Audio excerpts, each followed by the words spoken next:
Class 10th में आकर ऐसे सरप्राइजेस के लिए आपको रेडी रहना चाहिए। किसी भी चीज से डरना नहीं है। कोई भी नई चीज अगर आपके लिए बताई जाती है तो उससे भी आपको नहीं डरना। सीबीएसई ना बहुत सारे गेम्स खेल रहा है आपके साथ। सीबीएसई चाहता है कि मैं ही बच्चों को कॉम्पिटिटिव एग्जाम के लिए तैयार कर दूं। ट्रस्ट करो अपने टीचर्स पर, तब तुम इसे लाइटली नहीं ले सकते। हेलो एवरीवन, स्वागत है आप सभी का वेदांतु सीबीएसई 10th पर। मेरा नाम है भूमिका चौहान और आज आप सभी बच्चे जो क्लास 10th में आ चुके हैं उनके लिए मैं एक वीडियो लाई हूं जिसमें आपको आपका सिलेबस बताया जाएगा। लेकिन सिलेबस के अलावा भी बहुत सारी चीजें हैं जो अब आपको 10th क्लास में ध्यान रखनी है। आखिरकार क्या है वो चीजें? क्या सिलेबस ही जानना जरूरी है? सिलेबस जानना तो जरूरी है, लेकिन उसके अलावा उसको पढ़ना कैसे है सारे साल, वो भी तो जरूरी है।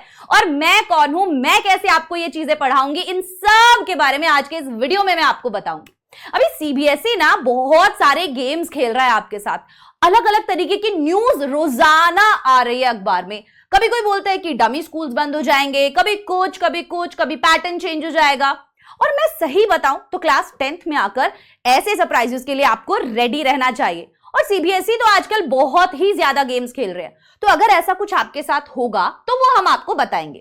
किसी भी चीज से डरना नहीं है। कोई भी नई चीज अगर आपके लिए बताई जाती है तो उससे भी आपको नहीं डरना, क्योंकि हर चीज के लिए तैयार आपको हम करेंगे। वेदांतु आपको इतना परफेक्ट कर देगा आपके पूरे सिलेबस में, चाहे मैथ्स हो, चाहे साइंस हो, चाहे इंग्लिश हो, और चाहे कुछ भी चेंजेस हो, चाहे कुछ भी पैटर्न हो, आप एग्जाम में टॉप करेंगे, ये गारंटी हमारी। पर आखिरकार अभी सीबीएसई को हो क्या गया है? ये इतना ज्यादा ऊपर नीचे चीजें क्यों कर रहा है? क्योंकि हमारा सिस्टम जो है उसको ठीक करने की बहुत ज्यादा जरूरत है। अभी अगर आपने देखा होगा तो जो एग्जाम का लेवल है वो भी बहुत ज्यादा बदलता जा रहा है। पहले बोर्ड्स एग्जाम को आप बहुत लाइटली ले सकते थे, लेकिन अब नहीं ले सकते, क्योंकि सीबीएसई चाहता है कि मैं ही बच्चों को कॉम्पिटिटिव एग्जाम के लिए तैयार कर दूं। ये सारी बातें बाद में, लेकिन सबसे पहले आप जाइए cbsc.gov.in पर। वहां जाइए, आप एकेडमिक वेबसाइट पर क्लिक करिए, करिकुलम पर जाइए, 25-26 सेलेक्ट कीजिए, आपका क्लास 10th क्लास सेलेक्ट किया और उसके बाद आपके सामने आपका पूरा सिलेबस आ जाएगा। अब वो पूरा पढ़ने की जरूरत नहीं है, मैं ही बता देती हूं कि क्या आपका सिलेबस रहेगा, कहां से कितने क्वेश्चंस आएंगे, एक्सट्रैक्ट बेस्ड आएंगे, कितने मार्क्स के आएंगे, लॉन्ग आंसर, शॉर्ट आंसर। ठीक है, तो आपको आपकी किताबें पता होनी चाहिए। क्लास शुरू करने से पहले आज के आज जाना और एनसीईआरटी खरीद कर ले आना। ठीक है ना, सबसे पहला काम ये करना है।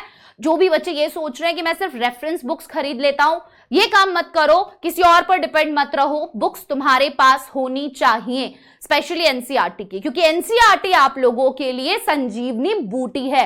वो आपको बताएगी कि पेपर में क्या आएगा। पर एनसीईआरटी पढ़ने का सही तरीका पता होना जरूरी है। एनसीईआरटी में कोई एक लाइन लिखी गई है, वहां से सवाल पूछ लेगा आपसे। आप सोचोगे मैं तो पढ़ के गया था, लेकिन क्यों नहीं पास हुआ? हम बताएंगे। ठीक है, तो चिंता नहीं करनी है। सबसे पहले क्लास 10th के बच्चे जाएंगे, एनसीईआरटी की अपनी किताबें खरीद कर लाएंगे। आप लोगों का जो एग्जाम होगा वो किस तरीके का होगा, सिलेबस में क्या क्या है। पहला सेक्शन आप लोगों के एग्जाम में आएगा reading section, section A, 20 marks का, जिसमें 20 मार्क्स में 2 क्वेश्चंस वो पूछेंगे। क्वेश्चन नंबर 1 और क्वेश्चन नंबर 2 दोनों अनसीन पैसेज के होंगे, रीडिंग कॉम्प्रिहेंशन से होंगे। अब 2 तरीके के कॉम्प्रिहेंशन आपके सामने होंगे। फर्स्ट है डिस्कर्सिव पैसेज 10 मार्क्स का, case based factual passage again 10 marks का। अब ये सब चीजें जो हैं, जैसे अनसीन पैसेज हो गया, इसमें बच्चे बहुत ज्यादा अपना टाइम वेस्ट करते हैं। ठीक है, और बच्चे डरते भी बहुत ज्यादा हैं। अब धीरे धीरे क्या हो गया है, पहले जैसे अनसीन पैसेज पूछते थे ना, उनका लेवल बहुत बदल दिया है।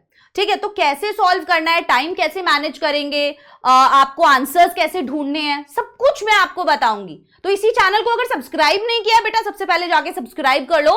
क्लास बहुत मजेदार होने वाली है। इस तरीके से आपको कहीं भी नहीं पढ़ाया होगा जैसे मैं यहां पर पढ़ाने वाली हूं। ठीक है, उसके बाद बारी आ जाती है हमारे राइटिंग स्किल्स और ग्रामर की। यहां पर सबसे बढ़िया नंबर भी ला सकते हो और सबसे ज्यादा गलतियां करके अपने मार्क्स भी कटवा सकते हो। लेकिन डरने वाली बात फिर से नहीं है। ग्रामर में जो टॉपिक्स दिए हुए हैं, इन टॉपिक्स के कुछ ऐसे बढ़िया फिक्स्ड रूल्स और कॉन्सेप्ट्स तुम्हें बता दूंगी एक चार्ट में, एक टेबल में। सारे साल के लिए फ्री हो जाओगे आप। आपने देखा एक टॉपिक के ये 20 सेट ऑफ रूल्स मैम ने बताए हैं, सारे क्वेश्चंस वहां से आएंगे एग्जाम में। तो पढ़ने का तरीका हमें 10th में चेंज करना होगा। ठीक है ना। और जितना बड़ा 10th को आपको पूरे YouTube पर दिखाया जाएगा कि भाई 10th क्लास तो पूरा एकदम हवा है, उन सब बहकावे में ना, है ना, तो उन सब वाईटी के बहकावे में नहीं आना, ये राह भुला देगा आपको। ठीक है, ट्रस्ट करो अपने टीचर्स पर। अब वाईटी के बहकावे का मतलब ये है कि जो अंट शंट वीडियोस आप लोग देखते हो, ठीक है, ये हो गया, वो हो गया, यहां हो गया, वहां हो गया, आप स्टार्टिंग से ही डिसाइड कर लीजिए आपको किस पर विश्वास है, आपको कहां से पढ़ना है। और इस बात की गारंटी मैं आपको देती हूं कि वेदांतु आपके लिए बेस्ट प्लेटफॉर्म होने वाला है, क्योंकि यहां पर आप लोगों को जेन्युइन एडवाइस दी जाएगी, गाइडेंस दी जाएगी, जो सही है वो न्यूज दी जाएगी, और आपको ऐसे पढ़ाया जाएगा कि आप टॉप करेंगे। ठीक है, तो बहुत सारी चीजें पूरे साल होंगी, उनसे दूर रहिएगा। क्लियर?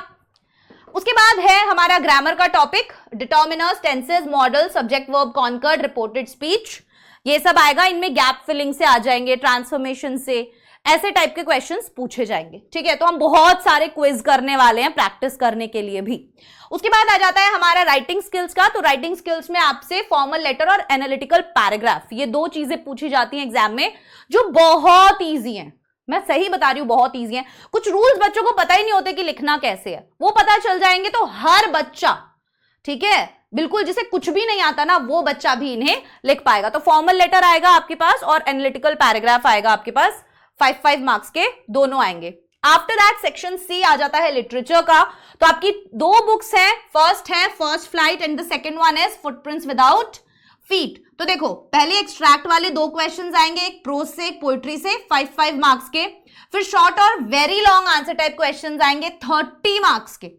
ठीक है, उसके बाद जो ये है फर्स्ट फ्लाइट से, क्या बोला जा रहा है, short answer questions first flight से 4 करने होंगे 5 में से, short answers footprints without feet से 2 आउट ऑफ 3, ठीक है, 3 में से 2 करने होंगे। फिर लॉन्ग एक दोनों में से 6 मार्क्स का आपसे पूछा जाएगा। ठीक है, अब आपकी जो बुक्स हैं उनमें जो चैप्टर्स हैं वो ये रहे, letter to God, Nelson Mandela, stories about flying from the diary, glimpses of India, Mijbil the otter, madam rides the bus, the sermon and the proposal.